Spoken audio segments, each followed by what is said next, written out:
Sober Bella would really like to be good. Drunk Bella doesn't give a fuck. Out of context, I'm just going to clip that. Sober Bella would really like to be good. Full stop. No more. She would.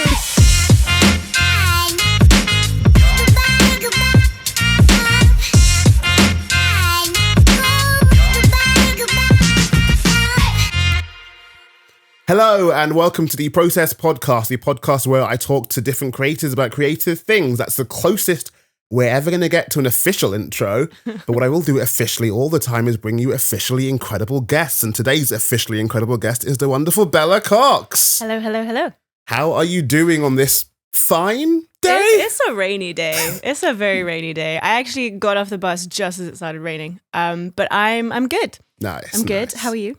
I am all right. As was discussed off screen, I have a issue with my boiler because adult life wants to keep adulting. So out here adulting in this London town during a cost of living crisis. We got to keep. Bullshit. We're trying to keep moving just about, and we're staying positive because that's a vibe. Silver linings. Yes, we get to do a whole fun conversation now, and to start it off, as I like to put everyone.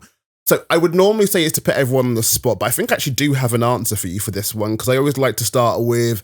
How did we first meet? Ooh. And I feel like this. So I had a. How did we first meet, Tyrone? So it's so long ago. I want to say so. Two things on that. One, I think it was at a Word Up event. Was it? Was it not Genesis? I don't. Again, I feel like it was Word Up. Maybe it was Word Up. Yeah, I feel like it was Word Up. Okay. I also had a Facebook memories thing reminding me it was 2017. It must have been. Yes. Mm-hmm. Because I had a Facebook memory thing going, God, Tyrone, you filmed Bella doing quickfire questions at this time. You it's like, did. This is apparently my time of the year to film with you. Yeah, November. Nice. Okay, yeah, we've got a tradition going now. So I'll see you again in, 7 years? We can do that. But yes, it was a Word Up thing, and that would have been, roughly speaking, around you just moved back to London, therefore doing all the things again. Well, just moved to London, yeah. So it was my first time living here. It was a very, very, very intense culture shock. And yeah, I was doing the thing where I was going to open mics like literally every night of the week and just really trying to like get a foothold in the scene and understand what the London poetry scene was in comparison to the South African poetry scene, which is where I was coming from. And in true Tyrone tradition, as seemingly as I think still to this day, a level of, oh, you're cool, I must put a camera in front of you straight away was the vibe. Yeah, it was great though. It was really helpful. It helped me meet so many more people. So yeah, because we did the photo shoot at the Barbican as well, like almost like really soon after that as well. Because again, Tyrone has no chill and will do literally, oh, you're cool, let me take your picture all the time. And it was so useful though, because those first pictures you took ended up being my first headshots, and then those were super invaluable because that helped me get my face on posters and things for all kinds of nights. So I am indebted to you, Tyrone. Very indebted to you. I'm helping the London scene look pretty. That's my vibe. You all are. The time. You really are. Yeah. Well, yeah, sticking on all of you, then we're going to go into our first section now called Timelines. Dun, dun, dun, dun. There actually is music to go for this as well. You don't need my mix shifting. I mean, we can use it if you want us to. Nah, we're good. We're good.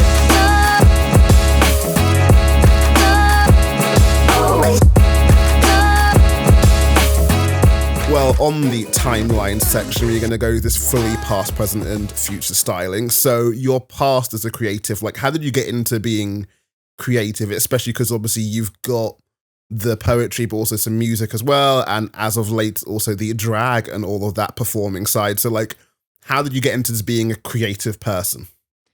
Interesting question. I would put the question to you, does one become a creative person or is one a creative person? I mean, born? valid point. I guess more of a specific question is when did you first start actually doing the creative like putting things? Stuff out there? Yeah. Well, at primary school, high school, I was in every school play they would have me in. I was in every school concert they would have me in. I wanted to be on the stage all the time. And then, when I got to university, I was part of a band. I was actually part of a rock and roll band. Ooh. Some people do not know this. We were called Black Line, and we were very cool. It was quite fun. It was like a year, but it was good. And then I went to an open mic night, which in South Africa, at least the ones that I went to in Pretoria, open mic nights were also slams. So it was called an open mic night, but you were being judged and given points. And I saw two incredible performers. I talk about them every time I talk about my Genesis story. But Rabi Sovili, who is now the Poetry World Champion. We love it. We love to see it. So he was a good inspiration back in 2013.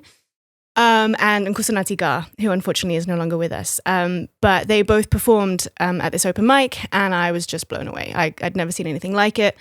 Nkusanati used music as well as words and was very dramatic and sort of flamboyant in his performance. And I'd never seen anyone do that kind of thing before. And that was really, I was like, oh, that's kind of what I think I would like to do. And then Klabiso's storytelling was just so impressive that I was like, oh, I can merge my love of writing, my love of stories, my love of music, and my love of acting all in this one medium I'd never encountered. So is that like how you got into like writing poetry, or were you a fan of writing poetry before that? I was writing what I thought were songs. Do you want to question the thought part of that sentence, or am I going to leave that be? I was writing poetic lyrics-ish, but yeah, I didn't have a musical instrument in my skill set, so they were rhythmic. They were poems. They were poems. They were poems. But I didn't call them poems. So yeah, and then I spoke to them. Luckily, they took a liking to me. They took me under their wing, and they took me to a few other slams. And then I just caught the bug, and I just kept going. And I was going to this one slam in particular in Johannesburg called Word and Sound. And I did that for 2 years solidly. And they had like a league situation running. And so by the end of the second year, I managed to win the league, and I was the queen of the mic. And then I got really cocky. And I was like, oh, I've got this in the bag. And then I had to leave South Africa quite like quickly and surprisingly. And then I was, oh, where am I going? I'm going to London. Okay. And yeah, I just sort of came to London without a plan, Tyrone. Without a plan. Yeah. And yeah, so then I sort of hit the ground running as fast as I could to try and make a name for myself here. Very much big fish, bigger pond, like big fish in a little pond moving into like the sea. Because yeah, I mean, the London talent is incredible. And also the way that poetry is done here is so vastly different to South Africa. So it was a whole learning curve. And I've forgotten your question. I mean, it's all about the past, and we're getting into that. Gotcha. And I guess for you as well, like, it's like for you, your encounter and start with poetry was in a competitive environment. So how was it coming to London and it not being competitive then?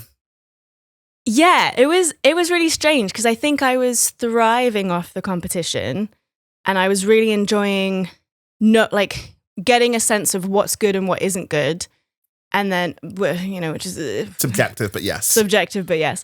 And then coming to the UK and doing an actual open mic and just being able to share was liberating in a way, but also kind of left me feeling a little bit like wobbly. Like, well, you're all clapping, but was that good? Like, there's no one to tell me if it was, you know? I mean, I will tell people if it's not good. No, I'm not going to. To their that. face? No, at no. the open mic? I will never do that. Terrible. I will never do that, but I have many a person who's told me that they will often look at my facial reactions during a poetry night because I apparently do give it away a little bit too much. Your face does say a lot. It's true. Luckily, I don't think I've ever seen your face look disappointed in my stuff. There's a reason why I bring my camera with me a lot more, so I don't have to like be that person just all the hide time. The face. Exactly, it's the vibe. Wow, sneaky. Yeah, so I think the London scene really allowed me to explore poetry in a much different way, and I started trying out different styles. And also I realized that a lot of the slam stuff that worked in Pretoria and Johannesburg didn't land the same way as it did here. So then I had to try like different forms of slam stuff, and then I did the hammer and tongue slam, and I got to the finals of it, which you were in the finals too.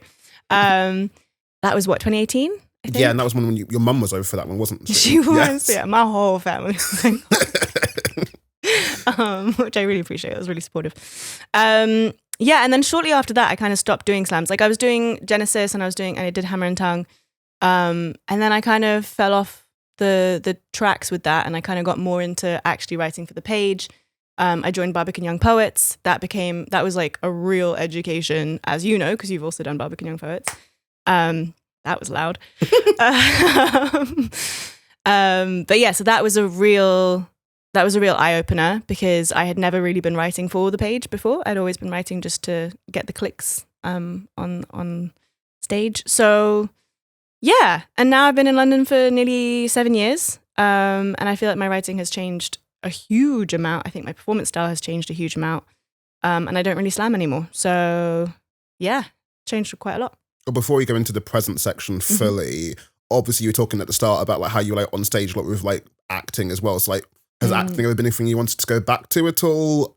And also with that, this now almost assuming answers here. Obviously you've started doing the drag stuff as well now. Like, does part of the acting almost influence that at all? Or where is the acting in your life in terms of like where it was and where it is now? Good question. When I was much younger, I really thought I wanted to be an actress. And then I went to a school that had a really strong focus on acting. And I realized I hated it. Yeah. So I enjoy the storytelling. I enjoy using my body as a vessel to tell stories, yes. But acting as somebody else and like becoming a different character, I find very challenging. Which is the drag part artist. of the reason I wanted to do drag, because I wanted to challenge myself to get out of my own head about it. And it's actually really helping. And I think there's probably some weird psychology around it, but like trying like acting as a man is a lot easier for me than trying to act as like another kind of woman. I don't know. There's some weird gender stuff in there that I probably need to figure out. But yeah, acting in drag feels different somehow, and it feels more expansive. Like I can do more with it.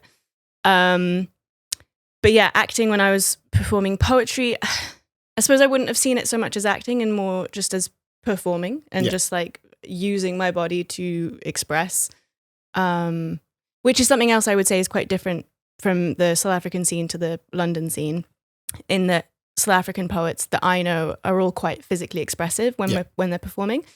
And there's a lot of use of like just your voice in different ways, and it's a lot bigger, it's a lot louder, which I really enjoy and I think comes quite naturally for me. But then here in London, I've noticed there's a lot more focus on, there's almost like the poem is more revered if it's just given to you just sort of plainly as you can, like on the, like as if you're reading it on the page, and the person performing is more it's just a voice delivering the words. And I think there's a real value to that as well. And I think there's quite a nice blending of the two. But yeah, it was a big change to come from like that big expressive performative way of being to then coming here and being very kind of almost monotone, not in like a bad way, but just quite like, this is it. These are the words. I'm not adding any frills, you know? Well, yeah, I mean, you look at some of like the American scene and like the American performance scene. And again, I think a lot of poets in the UK especially are a bit like, that feels like you're doing too much there, and almost there's a weird thing about authenticity in spoken word and poetry, which the UK scene, and I'm not saying it's a definitive answer, but like the UK scene has kind of gone like, oh, you're not being yourself now, therefore I don't believe the poem almost, which I don't think is true, because everyone is still putting on an act on stage to some degree. So I think that's but I think there's definitely a part of that. And like, I know Katie Ailes had a whole PhD about like what is spoken word and how much authenticity came into it, but also who's to say what is authentic and not. But that definitely feels like a UK thing of like, oh, we don't believe you now.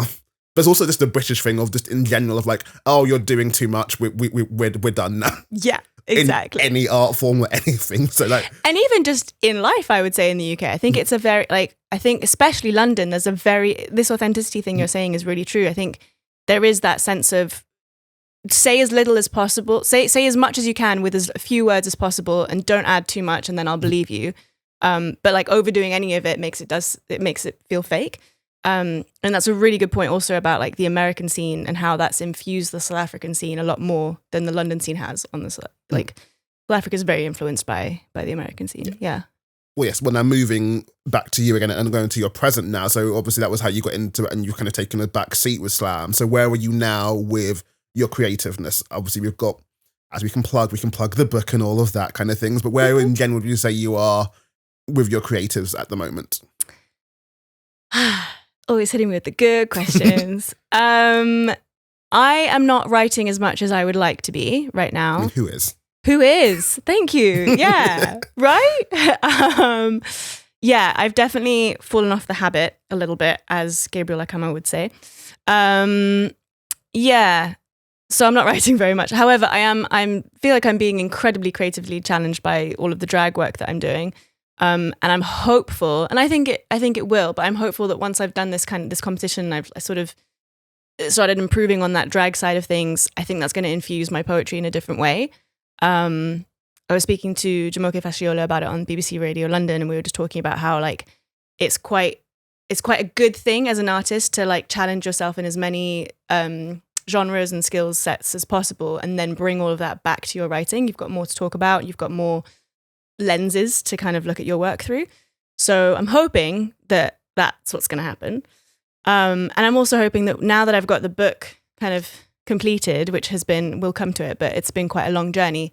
I think now that that's kind of off me, I can maybe go into my writing with a different headspace and a bit more of like a different kind of focus, which I'm looking forward to. I get that. And I think you're very right about the whole different lenses approach and that whole thing as well of like, you spend so long in an art form, you see it as one kind of a way of doing it. And even if you go to a different art form, level of, there are different things you can do here, and a level of like, when you go back to your original art form, there's a level of like, I can play around with this in different ways, and there are different things, and like, why do I always go like, it's always been like this, and it's like, but why has it always been like this? Doesn't have to be, and then you start. Yeah, exactly. I'm curious for you, because you obviously do so much photography and video work. Does that infuse your poetry in a different way? A little bit, in as much as like, at most it's been a level of I have a lot of different ideas of how poetry can work in different spaces, in as much as there are things you can do performing wise that you can't do in a book, but there are also things you can do in a video that you can't do on a stage. One of my favorite examples of this is Jasmine Gardosi and what they're doing. And like, so cool. There's a video, I forgot exactly what the video is called. There's a poem of Jasmine's that's online where they're performing it to the camera and it's got subtitles, and the subtitles aren't saying what Jasmine is saying. Whoa. And there's a nice conversation between them. And the whole point of it is like, they're censoring our words to some degree and changing what we're saying. So as Jasmine's performing a poem, the subtitles are changing their words, and then she's having a conversation with it. And that thing of like, you're using the video art form in a really good way here with something you like. And I've seen that poem done on stage, and it works differently on stage. And that thing of like, what art form what stage you're putting your piece in changes what the piece can be. And I like doing that. And that's what kind of playing around with this stuff is kind of leading me to try and experiment with, admittedly more from a creator side of like, more from a documentarian side of like, I want to film other people doing that and give other people that freedom rather than me specifically, because I don't need to be the star of every show, he says as he filmed himself and does all these front and center. But there is some level of like, I like being facilitated to other people. So like, I've got these ideas of what I'd want to play around with, but more on a thing of like, that'd be fun to play around with. Let's see what creative people would want to do with that and see how I can propel them, I guess is where I'm viewing it. That's something really beautiful about you. Like, your dedication to the poetry community and like lifting everybody up is something that I really value and have benefited from. So thank you. Yeah, I'm glad for that. Well, sticking on you though, because you're the guest here. We're focusing on you here. It's not about me. With your kind of current creativeness, then like, obviously as well, you also got the music side of things as well. And like, I'm assuming then drag is kind of helping with the music, like satisfy the music itch, if you will.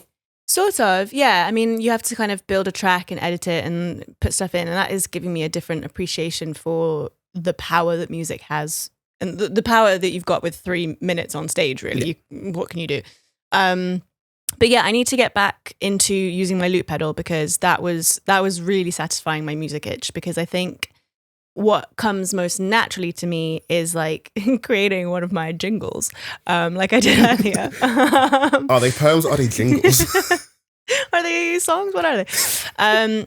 But no, with the loop pedal, like kind of creating soundscapes and like using my voice in every way that I can, and sort of not just using my voice as a vessel for words, but also for like trying out beatboxing and like using my breath and doing all kind, like I learned how to do this. How can I use that on my loop pedal? And yeah, just like I really enjoy playing with what I've got, and yeah, and just seeing what musical things can come out of that. So I think the loop pedal is more where I scratch my musical itch. No. To answer that question, it's fair. Yes. Well, I guess then, like moving on to the future section now, like what would you want to do in the future creatively? Like, is it? Again, like, is the drag thing just a fun little explosion? Wow, words, Tyrone. Experiment? Yeah, it's like, is the drag thing an experiment for now, or is it a career path with the poetry? Is that going to be career? What would be, firstly, what's dreamland, and then go into No, let's just stick with Dreamland. No, Dreamland. Let's not do realistic. Okay, all right. Yeah, good. I like Dreamland. Dreamland. I mean, I think for me, for a long time, Dreamland has been have a sustainable, like financially and emotionally and mentally sustainable career in the arts. Is that possible? Is that possible? We will shoot in 7 years. Find out.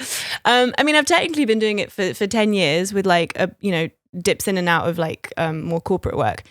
But yeah, I think the Dreamland is that I, out of a 7-day week, I'm spending 4 to 5 days creating, writing, speaking, doing stuff within the creative world, basically. However that looks kind of depends on who I am in the next weeks, months, years. I've finally kind of accepted about myself that I'm a very changeable person. Yeah. And like, I think I used to fight against that because I thought it was a negative thing. And I thought there was something about inauthenticity or something to do with that.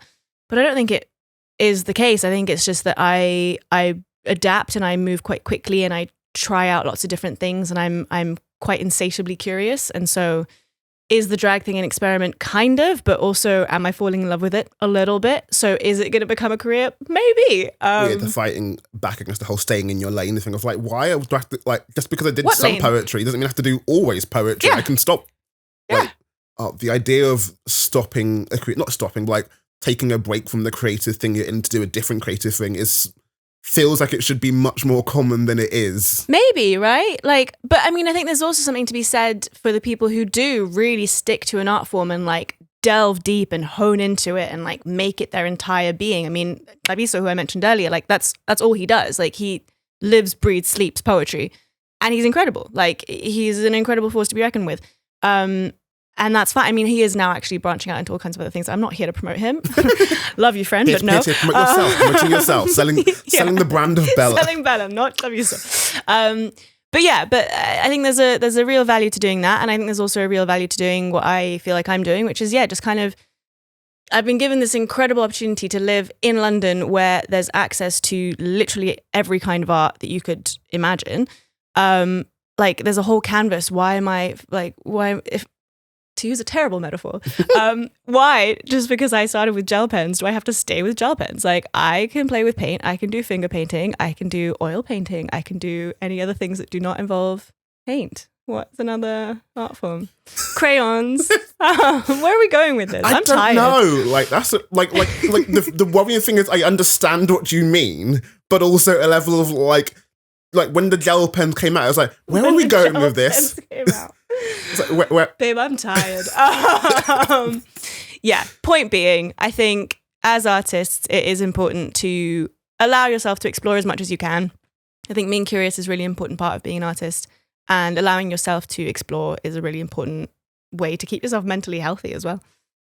So you're not really the person that has here are the goals or things I must tick off. It's more, let's see.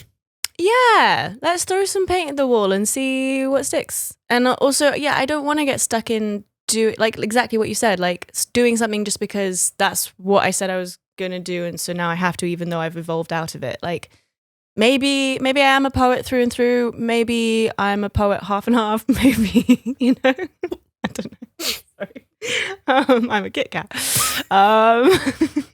Let's have another question. I mean, I feel like that's covered most of the future stuff there, so I think we're good on that. I would like to do a one-woman show. Nice. So there is that. And I think the idea is that I would do a one-woman show that does include the poetry, the music, the drag, the everything, and just trying to kind of bring it all together into one. Because I think that's the goal at the moment, is to try and figure out how all of the different skill sets that I have, how can they merge and become something that's super unique and niche, because I might be the only person who's doing all these different things. How do I make them smoosh? I think I find it really fascinating, interesting that so many things converge into some level of theatre, if you will. And much like, not that theatre is separate from everything else, but it does feel that like you build up to, and now we put it all together in a theatre show. Yeah, it's always that's a good point. Amusing one. And like, admittedly, not in a bad way, because like, especially looking at the landscape we have, some level of, you're not going to do a video show because that's not got the same appeal and reach. I was saying appeal and reach at the same time. Then I kind of started saying a peach, which was not what I was. A peach. Let's not go even go. No, you know what? I was just about to go off on a whole tangent that was not necessary. Yeah. But no, like it is. I do find that whole like again, it's not in a bad way, not to stop it, don't do it way, because like you've seen from your Maria Fergusons to Inoa Ellams to everyone in between that like doing the theatre shows is really good, and who knows, one day Bella Cox could be on the National Theatre, etc. Like, whoa, I maybe, sure, let's manifest it. Fuck yeah, Bella Cox National Theatre. Yep. But it is that thing. Like, I do find it amusing that like not that all roads lead to theatre, but it does feel like that's a pathway to other things, etc. I wonder if it's something to do with the amount of time that a theatre production usually is. Like, you're going to have at least an hour. And I can't think of another like medium that would allow you to have a full hour to kind of explore all your different aspects. Like explore it and then also showcase it as and well. Showcase like, I'm showcasing it, exactly. it all, and theatre's almost that kind of acceptable place where we can do a bit of poetry and a bit of music in the same show, and you're not going to be confused as an audience member. Like, exactly. Before you go into the Let's Talk About section, it's always that thing of like, there are so many open mic nights or whatever that will keep promoting the idea of you can say whatever you want to on a stage, but it's just going to be poetry. Mm-hmm. And when the comedian comes up to do their 5 minutes, it's a bit like, yay, but I don't care for that right now. Yeah, I'm not here for that. Whereas in a theatre show, it's kind of just accepted that I could get anything here and I will... It's a Haribo pick and mix and I'm happy with whatever we get. Yeah. True. That's a really good point. And I also wonder if that's infused by our context of London again as well, because I don't know if you would necessarily do that in South Africa or in America.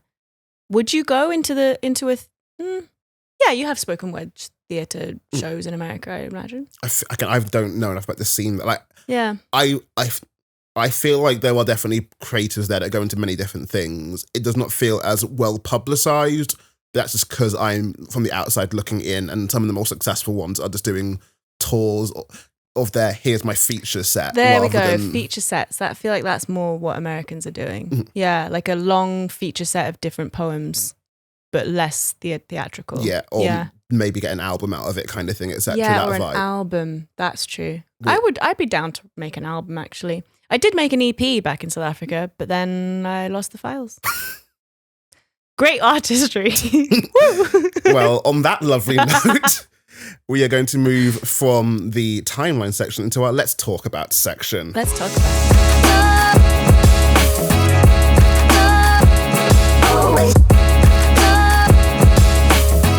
Yes, we are now going to move on to our Let's Talk About section, where we pick a topic, and I will keep saying rules. Talk about the topic. Tangents exist. There's no rules to stick onto this topic. Oh boy, do they exist. But especially, I'm saying given recent news, I'm going to probably put this out in like December, so it's not as recent by the time people are listening to this. But as of today, recently, you published. Bella was published. Woo. So firstly, just overall, tell us about the book. So it is my debut pamphlet, which is a collection of 17 poems. The collection is called Sikiliza, which means to listen in Swahili. That's because I grew up in Kenya, and there's a couple of poems that involve Swahili in it, including the title poem of the book, which is all about sort of listening to your gut as a way to find home. When you're someone like me, who's a third culture kid and who's lived in various different countries and places and doesn't necessarily have one solid fixed place to call home, or one solid fixed group of people to call home, or even one solid language to call home. So yeah, it's sort of an exploration of what it is to belong. It's about identity. It's about loss in the sense of like relationship losses. And yeah, kind of it ended up looking at what are you left with as a person if you strip away home, love, friends, language. Like what is it that is you at the end of it, and what can you call your belonging? And I suppose my answer to that question is, well, yeah, your body and yourself, and like listening to what is true for you. And that is my 7-second pitch. That's a bit longer than That was 7 seconds. more than 7 seconds. Couldn't let me have that one, Tyra. No. Got to keep you honest. But again, on the honest side of this, then like, how was it making this pamphlet? Like, was it an easy journey? No, it wasn't. And as someone yourself who has written books, I'm sure you know also, it's not easy. It began back in 2019, so a while ago. Mm-hmm. Yeah, and I think had it not been for the pandemic in 2020, it probably would not have been such a long process and such a slog. But yes, I think I knew I wanted to create a tangible piece of work and like a collection of stuff. The idea originally had been to kind of collate all the work that I'd done from 2013 when I first began writing poetry until 2019, and I was going to put all of that together. But then in looking at a lot of those poems, as we mentioned before, they were all kind of made for the stage, so they didn't work so well on the page. So then it was a case of looking at what do I have that's like been written that could actually work in a collection.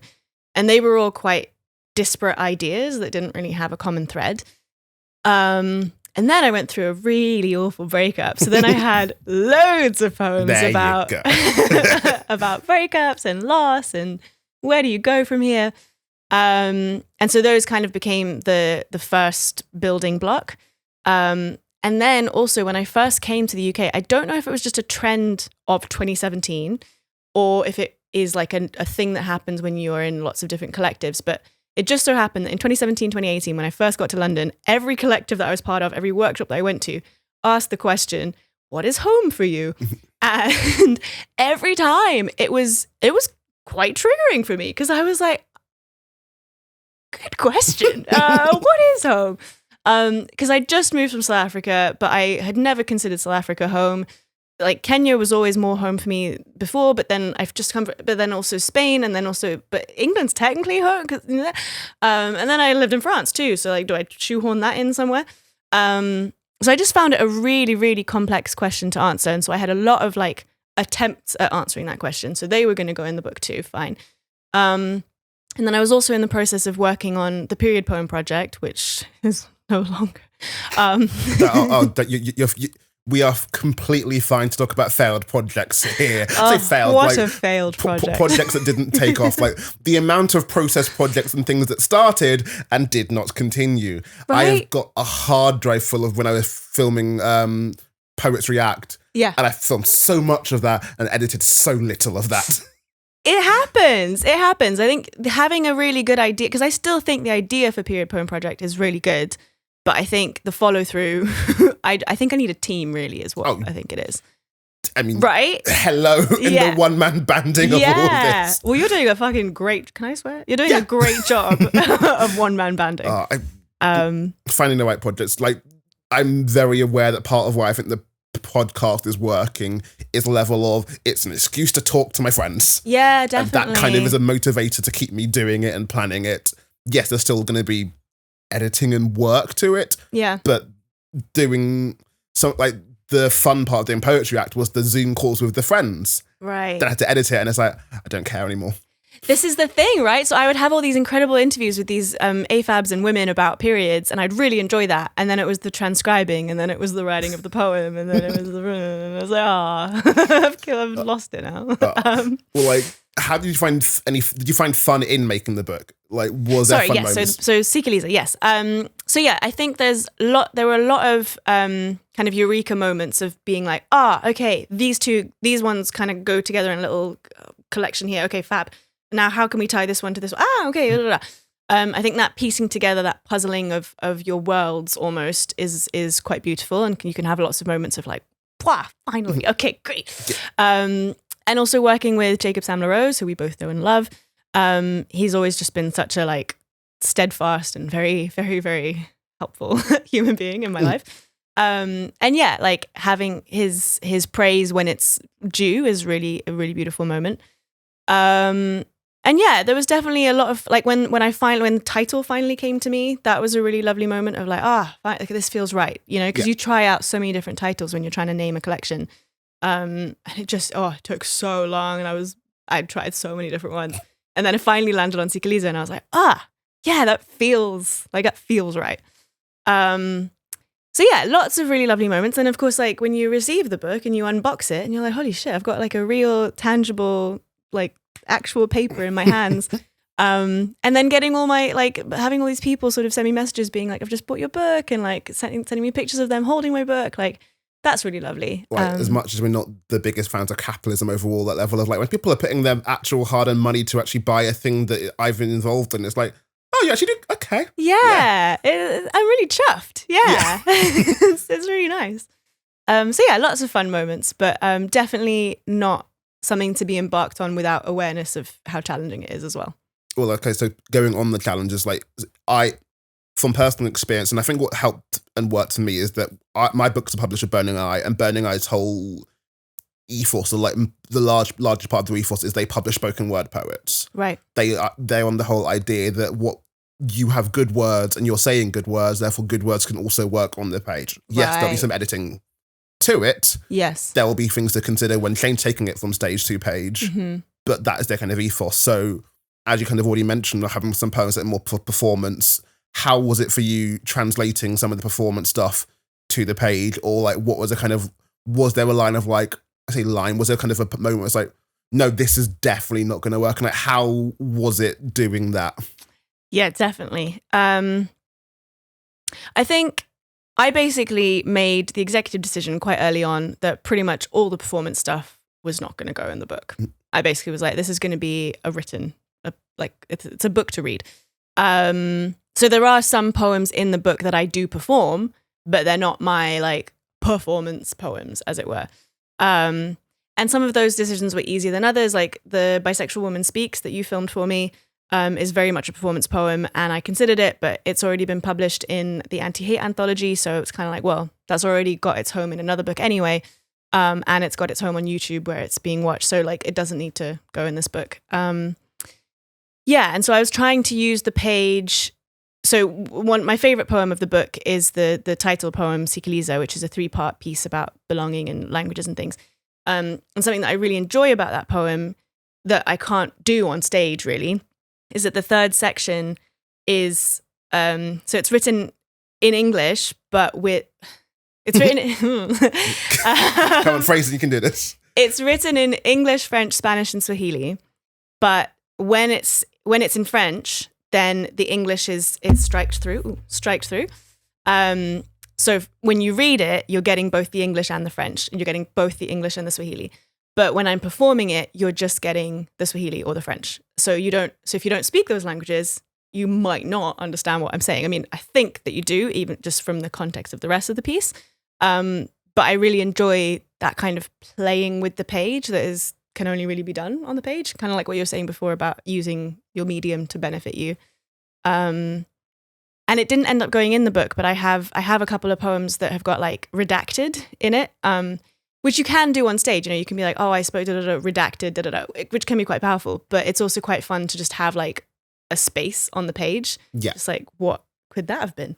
One of my favorite poems in my first book was I want to say It's Not Going Black, and no, the Come Black Kid. It's the Come Black Kid, and like I've got half of it like striked out, and like the nice. Which I've tried to perform that poem, and I don't mind performing it. It's a bitch to perform because I'm reading it from my book, and it's like I'm having to read through the striked out words. It's like I need to just get myself a non-striked out version to read. Definitely, yeah. It can be a real bitch to read that kind of stuff. Yeah. But do print out yourself a version that doesn't have the strike. Yeah.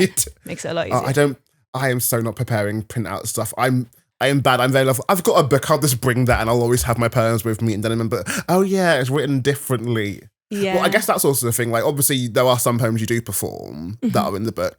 How are there like differences in how you perform them versus how you read them? And like, I know for me personally, like there was at least a couple of poems where when I was doing the book, I was like, oh crap, I forgot that had a whole stanza in it that I'd written down, and I've learned it a different way now. And like, it works in the poem. I'm not going to omit it from the book, but it's like, I've learned this poem this way.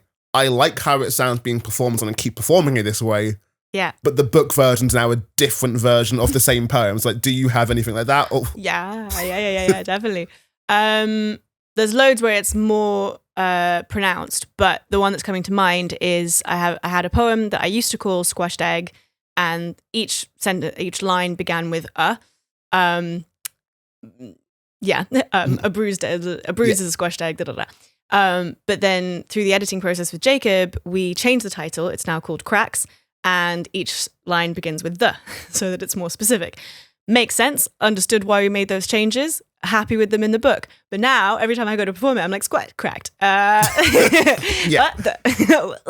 I've learned it this way. I've learned it this way, yeah. And I've been doing that poem since 2017. Like, poof, okay, we're going to change it in 2023. Cool.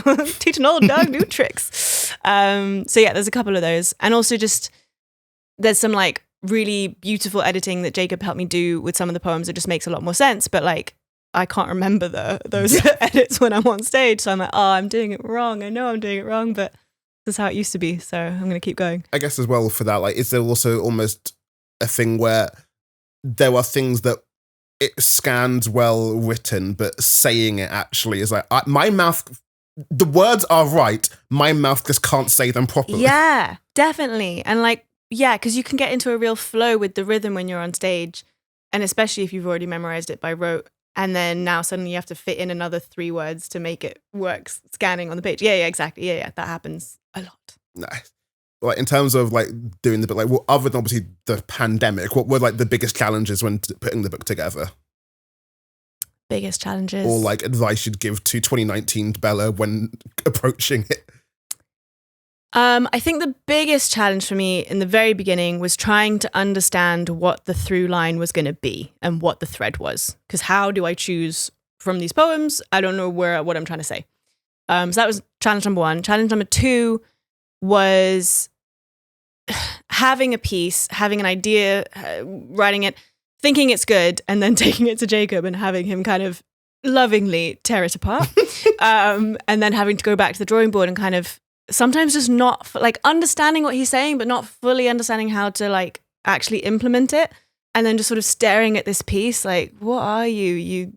Yeah, just like, it's like a carcass of what it once was, but now I don't know how to get the meat back on it, like at all. So should we just get rid of it?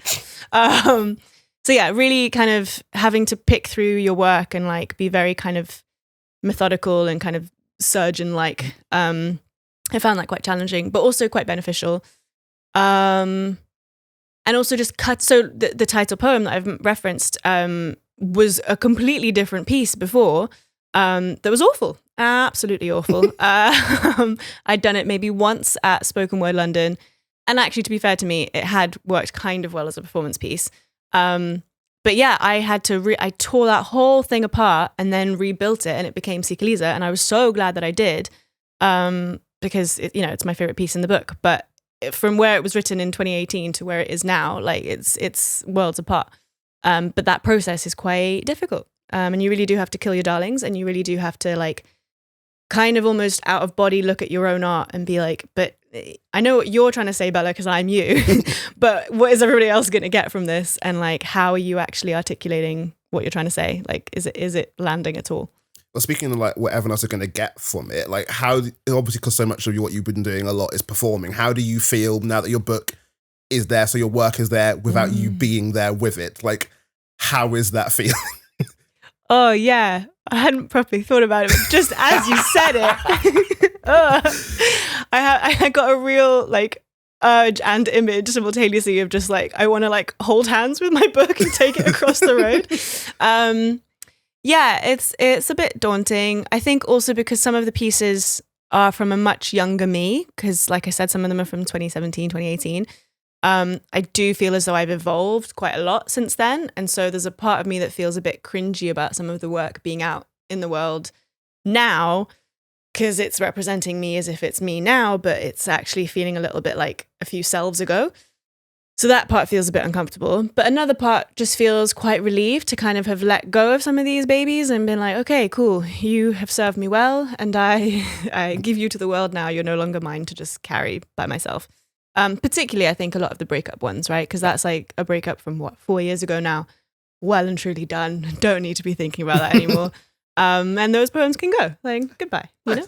Well, I guess also, especially because you mentioned like your favorite poems in there a lot, and this also can apply to performance as well. Like with the reaction to the book, also just in general reaction to your performances, like how many of your poems are like, this is my favorite poem, but everyone else likes this poem, and I don't care about that poem. That was a dumb one. Oh, you all like the dumb ones. Like, how is Has that happened much? How are you feeling about that? It has happened. It's also happened where people have said stuff that make a poem sound really intelligent. And I didn't realize that I'd done that. I didn't mean that. I didn't mean that. You've taken something really highbrow out of that. I had, but yeah, great. Mm-hmm. We're gonna go with that as if I had a full hand in that. Yeah, and also, I think people liking ones that I didn't think were that great is a constant for me. And how does that make me feel? Confused. Confused.com, because especially it's often the ones where I haven't put as much effort into them. Mm-hmm. Or like, so I've been trying to do more this year, sort of just posting like as and when a poem hits and just trying to be more like, just put it out in the world and see what happens. So it's an act of like trying to be more confident with the work. And whenever I post stuff that I think, okay, like I just wrote this on the bus, I don't think it's that great, I'm just going to chuck it on my stories and see what happens. It gets so many likes and reactions. And then the ones where I've actually slogged away for a good few weeks and properly put some thought and time into it, 20 likes, like nothing. And I'm like, how? Why? But I do wonder if maybe there's a thing to be said there for spending too long on the pot and just like over salting it, you know? Like if you're staring at the pot for too long and you're stirring it and you're stirring it and you keep adding salt because you're just not sure, maybe you do over salt it. Whereas if you just kind of bung the thing in the oven, take it out, you're done. Maybe that is a better pie. What?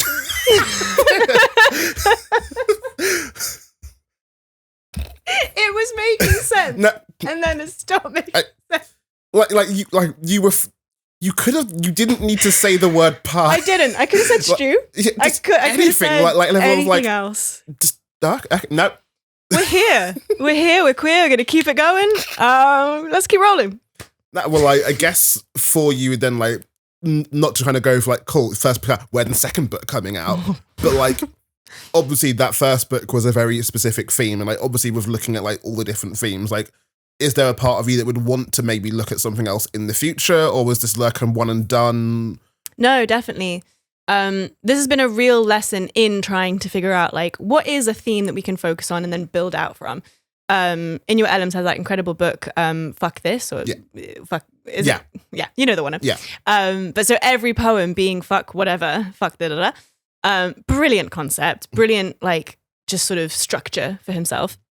I think I'd like to do something similar. And I'm really, really interested at the moment in my own queerness, in my own femininity, in my own masculinity, like what gender and queerness and sexuality are. I mean, I've always been interested in that, but I think writing a book that's all about that would be quite nice, and quite like a useful tool for myself in my own journey anyway, just to figure stuff out. But also, I mean, I get a lot of questions from various people, like straight, not straight, asking me about how I know I'm queer and stuff. And I kind of just want to be like, here's a book. Yeah. Just read it. There you go. No more questions. I guess with that, with your creativity on that side as well, then that idea of like, for future books, so you're leaning towards the idea of like almost purpose writing a book in the future. Yeah, maybe. But again, I mean, I say that today, that may change in the next however long, because I'm an evolving human and I contain multitudes. But yeah, currently that's what I'm thinking would be quite nice. And I've got a lot of poems about queerness that would be great to just put all in one space. So yeah, maybe. Nice. Yeah. And I guess like almost not to kind of wrap up on this book stuff, like obviously when you were looking at the touring, etc., like, especially because so much of this book, as you were saying, was kind of written for the page. Mm-hmm. How do you see this book continuing from here? Like, obviously, I think it's the cliche that poets have the book torn, especially because you come up in this spoken word scene. So much of it is very outwardly performance based. Mm-hmm. If the book is based on like, where do you see this book going? Is this book your chance to go like, let's try out different audiences, or do we try and see if the poems work with the audiences you grew up with, or a mix of everything in between? I think I'm curious about sort of chucking a soundscape under a few of them and seeing how they stand up in a more musical space. I'm intrigued about how, like, the space on the page, how can that be used in a performance element? Is it a lot of pauses? Is it, I don't know, with the influence of the drag world, like, am I holding up a mirror to my audience, like literally, or like, I think there are lots of fun things that can be done once you've got your script, as in the written poems. I think just because they're written for the page doesn't mean they can't then be picked off the page and kind of like Frankensteined into a performance. I think that could be quite a fun challenge. And yeah, I'm looking to tour, so book me. Bella. 2024, the year of Bella, just booking all the places. The year of the dog. No, the year of Bella. I mean, there's a question mark of are we comparing you to a dog there? I don't know. Oh, I'm 100% a dog. I am a golden retriever. Oh. Yeah. Why golden retriever? So I don't know if you're aware of this phenomenon, but within particularly the TikTok lesbian sphere. I mean, if it's TikTok, then no. Fine. I mean, also lesbian, probably no for me as well. Cool. Well, then here I am to educate you. There's this concept that not everybody subscribes to, but there's this concept that you've got a golden retriever lesbian, like the high energy, like ready for anything, sporty queer, like let's go on an adventure. And then you have like the black cat lesbian who's like, I kind of hate everything, but I've chosen you, golden retriever, because you're the only one who doesn't annoy me as much as everybody else. And then those two tend to find each other. And yeah, you can apply this theory to any of your queer friends and see if it works. But yeah, I would definitely say of the two, black cat or golden retriever, I'm definitely golden retriever. Yeah. That's my take. And it's been confirmed. So well, that was a great talk about your book. My book is called Sikaliza, and you can buy it on fliptie.net or on my website, bellacox.com. There you go, all the plugs. Yes, with that, let's talk about section done. We can now move into the complete random wilderness. Sure. I mean, we've been in the wilderness, but yeah. Sure, let's go back. I mean, let's go even more random then, as we are now going to move into the unpredictable slow fire questions.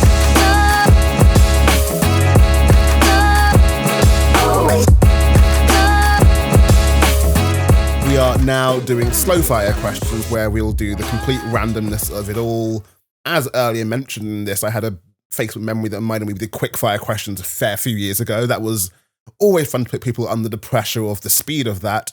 So no speed now. We can enjoy and live in the weirdness of these questions. Right.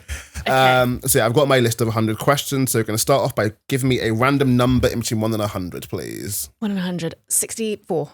Got 64. Then we are starting off with, are you good at replying to texts? Yes. So you are a very phone person, aren't you? Yes. Yes. This is like thinking through. It's like, am I double checking, questioning, making sure? No, I think I am. I think I'm quite good at, even if I can't respond in the moment, I'll send a message and be like, look, this isn't a good time, but I'll get back to you. Generally.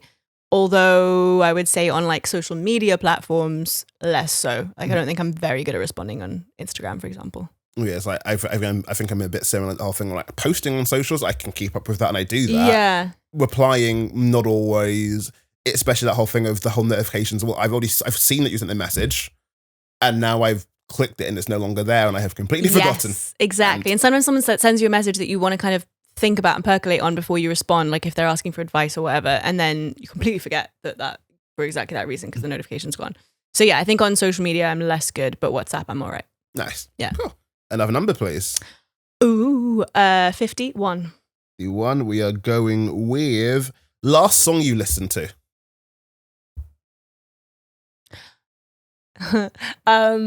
I'm looking for a sexy song to use in my next drag number. Nice. I can't actually pronounce what the song is. It's called like Q Sense X Part 84 or something. It was on a BDSM playlist. Is what it was. Because I was looking for a sexy song. That's the last one I listened to. Well, I guess. What about you, Tyrone? I mean, last song. So as of filming this, yesterday, I was at the Fall Out Boy gig. Oh, nice. So I've basically been going on my playlist of Fall Out Boy and Paris, who were on their open acts, and the basically had a playlist of their set list. I can't remember exactly the song, but it would have been one of their two, because that's been my I liked them last night. I must now listen to it again. Well, that's over and much over. more wholesome than my answer, so this is good. I mean, this does not have to be wholesome. It's not about True. wholesome all the Also, time. we are adults. I know, like We've I also got have boilers to fix. I guess, like, to expand this, like, what kind of music are you into in general? I am really into Motown. I'm really into blues. Old soul. Yeah, I quite like a bit of jazz. I'm also really into pop. I would say I've got quite an eclectic taste in music. I will listen to pretty much anything. I don't love techno in general, or like EDM in general. But I think anything that's got a good bass, good beat, good lyrics, I'm down. I'm here for that. Yeah, I'll try anything really. I used to be really into R&B, less so now. But yeah, like Otis Redding is a big one on my playlists. Okay. And Aretha. Love Aretha. Well, again, as this will be a December release, I'm assuming, let's do a guess of what do we think Spotify's going to say your most played artist is for this year. Ooh, maybe not any of those, actually. Who did I have on repeat the other? Yes, I found this band called Lakeside Drive. I feel like I've heard of them. Yeah, and they have this song called Good Kisser. Oh, such a banger. And I've been playing that pretty much every time I'm in the shower. So I think it's like, tell him I'm a good kisser. Oh, so good. So probably that. Nice. Because that's just been a banger. What about you? What's yours going to say? Hailstorm are going to be up there somewhere. There is their song Love Bites, which I've really got back into again. Brilliant. Hailstorm are always brilliant lyrically in the, it's not like it's the most deep stuff, it's always that thing of just like, there is something refreshing about the openness to how sexually friendly they are and that kind of thing. As in as much like the chorus of the song is love bites and so do I. Nice. And a level of like, yeah, okay. Cool. Respect that. And like, they've got a few songs that and a thing of like, oh yeah, you can just mainstream just like say it and not be lewd about it. Yeah. But also level, oh, this is, here we are. This is what we like. This yeah. is no kink shaming. Yeah. Another number, please. 12. 12. We are going with go-to karaoke song. We're doing music apparently. It's gonna be a musical song. Ooh. I have definitely done a musical song pretty much every time. Yeah, Take Me or Leave Me from Rent. Ooh. But then I do have to have a duet partner. Fair. And at the last Dykes on Mics I did this at, I just went up on stage and was like, does anybody want to sing the part of Joan? I don't remember their names. I always forget. I don't know the names. Yeah, because I know her name. Like her name is Maureen, but I forgot her partner's name. I don't remember the names. Like I think it's like Joanne or something. Rent is a one where I like the music, but I don't actually watch the whole show. Yeah, the film or the show. Yeah. It left a bit to be desired. But the music, some of the music is banging. Yeah. Yeah. I mean, it's like for you with karaoke, especially because let's say you can sing. How do you feel about? Let's say. One, this is how a tyrant talks all the time. We know this.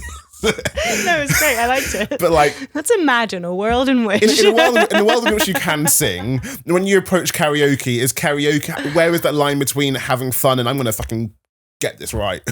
It depends how much alcohol has been consumed. As in, the more alcohol, the more right we go for, or no, the more alcohol, the more this is just for fun.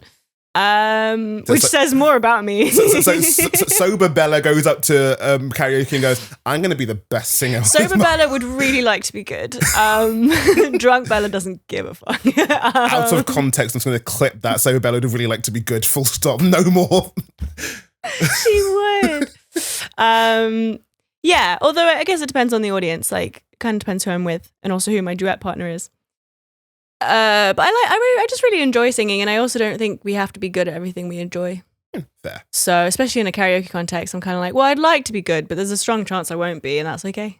One of my favourite karaoke things was Dalston has the K-hole, which I've gone to a fair bit, and I have found it really amusing, especially given my overall vibe of me, in that as the straight person that goes there so often with my queer friends, the amount of times that the queer people still adopt me and take me in kind of thing.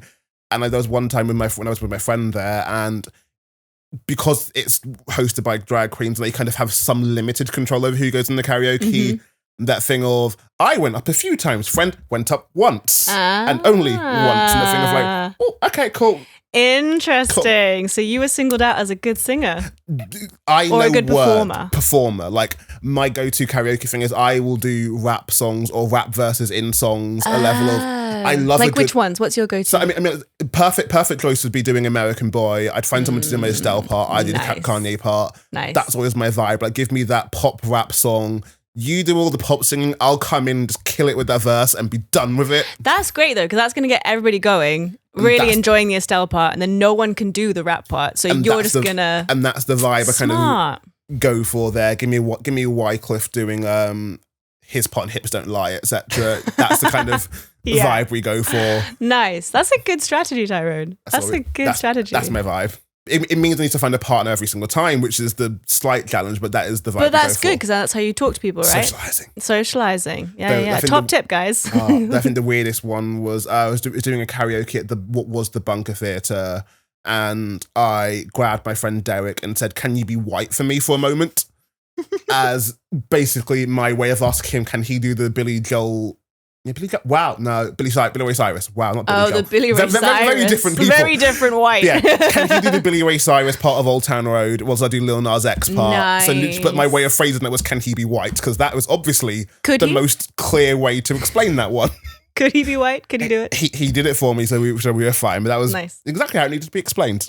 Good, yeah, fair enough. If it works, it works. Last two questions. So give me another number, please. 44. 44. We are going with, would you watch a Netflix show about poetry? Yes.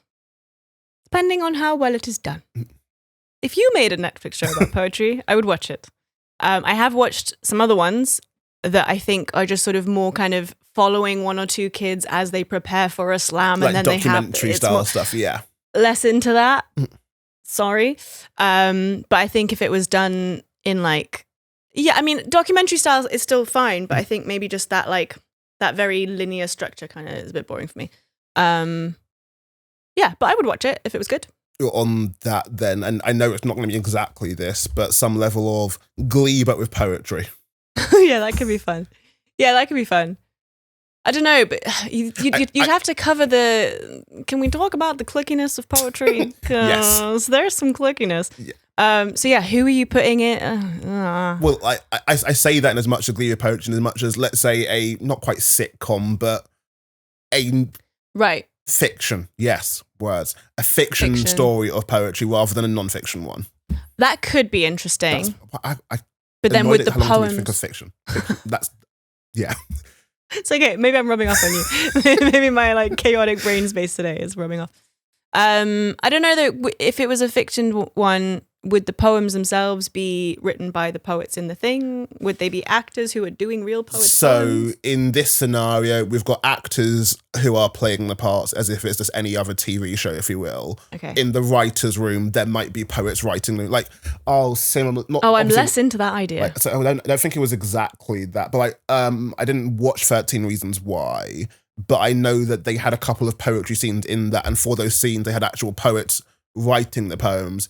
But because it was a whole show, because it was a whole show, it was obviously had actors doing everything else. But when it got to the poetry scenes, they were still acting it, but a poet had written that. So that's just why I bring up the Glee idea of fully fictional. They're all actors doing, and here's a song moment, but do that for poetry. Yeah, now that you've painted the picture, I'm really not down for the fictionalized version. I think I'd rather have the documentary. Yeah. Last in X Factor, but poetry. Yeah. Okay. Yeah. Prefer that. Yeah. Because the authenticity, the judging. And the judging. Yes. I don't. Yeah. Mm-hmm, mm-hmm. That's yeah. Last question. Okay. 17. 17. Then we are ending off with comedy or drama.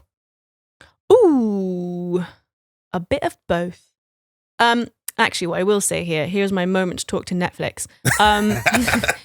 Not the Netflix question. No, but y'all categorize some really strange stuff as comedy. And when I go looking for a comedy, I'm consistently hit with this slapstick American humor of like, whoa, the fat kid fell over. How funny is that? And I'm like, that's a very specific form of comedy, which, okay, maybe there's a space for that sometimes. but like it doesn't ever have any of the other kinds of comedy, like wit and wordplay and like other kinds of like funny ways, you know, and what are other terms of, you know what I mean? Like more. Yeah. Well, actually making an almost serious point out of this, then like, I guess, especially for you and your growing up in different places, like, do different sensibilities change different places? Like, so like how, I'm assuming comedy in South Africa is very different to comedy over here. Yes. And actually, I would say because South African TV is so influenced by America, yeah, I think it is like culturally, I haven't actually ever been to America despite my accent. But I think culturally there's probably a lot of similarities between the whole of America and the whole of South Africa. I don't mean that. Yeah. But you know what I mean? Like I think there's a lot of influence from America in South Africa. So yes, they're quite similar. And then I would say that I personally prefer British humor because I think it's more expansive and there's just lots of different ways of doing it. And my issue with Netflix is that it doesn't seem to ever showcase any kind British types of humor in its comedy section. And so for that reason, I would choose the answer drama to your question because I'm so often dissatisfied by the comedy section on Netflix. However, I do love a comedy if it is funny. For you and your creative side then, like how much do you use comedy in your work? Not enough, but I'm trying to do it more. Because I think I'm quite a funny person, but I don't think my work has showcased that at all. Because I think what happens for a lot of poets in particular, is that we go to poetry as this is now sad place to like delve into sad, emotional, heavy feelings. And there's a real place for that, and it's really useful, and it's, you know, mental health, blah, blah, blah. But I think it can be limiting, and you can get into a space in your mind where you think, well, poetry is only serious and sad and thoughtful and pensive. And that's another thing that I'm really enjoying about drag is I'm allowing myself to explore more like, well, what do I find funny and how can I be funny? And, you know, is there more to me than just being like a very earnest and sincere, emotional human? Like, can I also be kind of a wacky weirdo? Is that fine? And yes, of course it is. But I think it's taken a very long time for me to accept that in myself and to then portray that to other people. But I love comedy, and I think I can be quite funny, and I want to do more funny. More funny is a great way to end this. More funny in 2024. No, perfect. Well, yes, thank you for being my guest on this episode of the podcast. Me. No, wow, I can't talk. Wow. You are welcome. Wow. See, audio listeners, you're loving this. It's someone's kink. Someone's into it. Don't. Like, I'm resisting, so that's never going to do the ASMR poetry podcast, whatever thing here. We're not doing a process ASMR version. Into our microphones. Do the little. Oh, we're not doing it. I don't get how people enjoy it. I mean, again, it's fine. Everyone to each their own. Yeah, each have their own kinks and whatnot. And yeah, we're not getting into that. We're not. Sorry, let's end it on the good note. On the ending, the funny. On the ending, on the good note, you have your camera there. If you want to be found online or anything, let people know where to find you online. Okay, so if you're a fan of the Instagram streets, you can find me at Bella Cox. Instagram. So the Instagram streets. Wait, ruin my the Instagram streets. Or the sheets. No. It's bad. You know when you go to sleep really late and then you wake up really early? Okay. If you are a fan of Instagram, you can find me at Bella Cox Poet. If you are a fan of websites, you can find me www.bellacox.com. And if you want to book me for anything, you can book me at bookings@bellacox.com. Perfect. There we go. Nicely done. Was that perfect? Perfect. Yeah, perfect. I do say that. I say perfect. Perfect. Nice. Okay. But yes, if you want to follow Process on anything, all our links will be in the description. We've got the link tree that'll link you to all the things. In the same way we don't do a full-on proper intro, don't do a full-on proper outro either. At the closest we'll get to that is stealing from my favourite Irishman. So as I like to say, I love you all. Now fuck off. Goodbye, everyone. Bye.